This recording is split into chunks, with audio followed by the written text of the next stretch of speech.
Chamas da Vingança é um filme de 2004 dirigido pelo falecido Tony Scott e protagonizado pelo gigante ator Denzel Washington. Na data de gravação desse episódio, o filme está disponível lá na Netflix, no Amazon Prime Video, na HBO Max e no Star Plus. Mas antes da gente começar, deixa eu já avisar que esse episódio está repleto de spoilers do filme. Então, se você se interessar em assistir o filme e não quer estragar a sua experiência, assista ao filme primeiro e depois escuta esse episódio. No filme, o personagem do Denzel Washington já foi um grande assassino, mas ele quer deixar essa vida para trás para tentar algo um pouco mais light, entre aspas. Graças ao seu amigo, interpretado pelo Christopher Walken, que também é um assassino aposentado, ele consegue um emprego como guarda-costas de uma criança de uma família rica lá no México. Logo no início do filme, ele nos situa em um contexto onde existem muitos sequestros na América Latina e pouquíssimas vítimas sobrevivem a esses sequestros. Mas esse amigo garante a ele que não vai ter nenhum tipo de perigo iminente, era um emprego fácil, e a princípio isso se provou verdade. Só que apesar dessa aparente calmaria do emprego, nós vemos aqui um personagem muito atormentado, com um passado misterioso e uma vida que ele mesmo diz ter sido infeliz. Nós vemos que o personagem viveu uma vida totalmente desregrada, que o fez se afundar no vício em álcool, chegou inclusive a tentar suicídio, se tornou profundamente antissocial e incapaz até mesmo de ser simpático com uma criança. Mas tem um detalhe muito interessante que me chama a atenção nesse personagem principal. Apesar de uma vida de muitas mortes e vícios, ele sempre mantinha consigo um exemplar da Bíblia, e durante o filme ele reflete sobre os erros do passado e como está a sua vida no presente. Logo no início do filme, ele pergunta ao amigo: será que Deus vai nos perdoar pelo que fizemos? E o amigo responde que não. Em outro momento, ele é confrontado pela freira da escola da criança que ele cuida, que até mostra uma certa empatia pela infeliz necessidade de pessoas terem guarda-costas, e ela cita para ele Romanos capítulo 12, versículo 21, que vai dizer: não deixem que o mal os vença, mas vençam o mal praticando o bem. E quando ela fala esse versículo para ele, ele até responde que sabe qual é o livro, o capítulo e o versículo que fala isso, mas ele se define como uma ovelha perdida.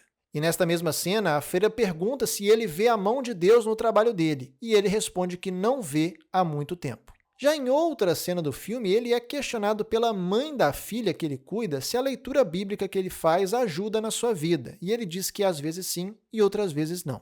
Os seres humanos buscam desesperadamente entender pelo menos 3 questões essenciais da nossa existência: de onde viemos, por que existimos e o que acontece depois da morte. Muitos atribuem como resposta o acaso e o nada, dando uma resposta um tanto quanto vazia para a dádiva da vida. No filme, o personagem é atormentado pelo passado ao mesmo tempo em que no presente ele é questionado sobre a presença de Deus em sua vida, e ele não consegue encontrar uma resposta concreta para isso. Com o passar do tempo, ele acaba se afeiçoando à criança que tem que cuidar, e essa criança até mesmo lhe entrega um pingente de São Judas Tadeu, dito como padroeiro das causas perdidas. Contudo, nem as mortes, nem a bebida, nem a proteção de um Deus, entre aspas, feito por mãos humanas, nem mesmo a amizade de uma criança conseguiram preencher por completo o vazio que esse personagem tinha. Só que em um determinado momento do filme, essa menina acaba sendo sequestrada, e a família dela até tenta pagar pelo resgate dela, mas por conta de uma emboscada feita por policiais corruptos, o resgate é sabotado, e por consequência a menina acaba sendo morta pelos sequestradores. E como nada daquilo que eu falei havia preenchido o vazio que havia na alma do nosso protagonista,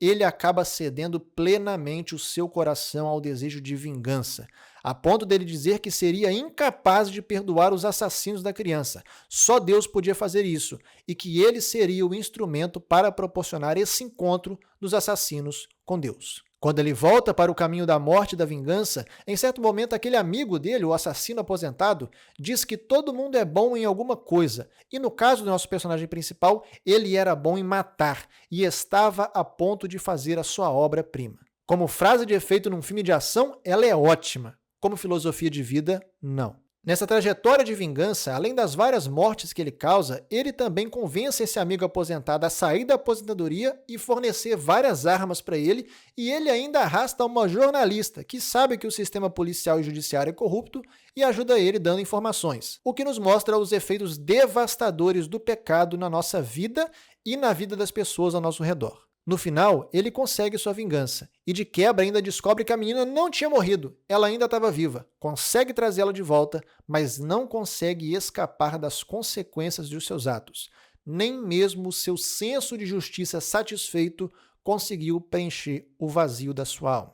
Com isso, ele se entrega ao sequestrador e acaba morrendo. A maldade está dentro de todo ser humano, e mesmo quem tem um real encontro com Cristo não se livra dessa maldade. Mas a resposta para a maldade infinita do ser humano não pode ser se entregar de vez para essa maldade, muito menos crer na impossibilidade da salvação, pois para isso mesmo Jesus foi enviado. Por nossa força, talentos e méritos, seria impossível pagar a dívida do nosso pecado contra Deus, mas por amor à humanidade, Ele nos enviou Jesus para ser nosso intermediador, de forma que não precisamos de padroeiro das causas perdidas ou de qualquer outra coisa. Somos um caso perdido até termos um encontro real com Cristo. Somente Ele é a resposta para a origem, o sentido e o pós-vida. Somente Ele preenche por completo o vazio existencial que existe em todo ser humano.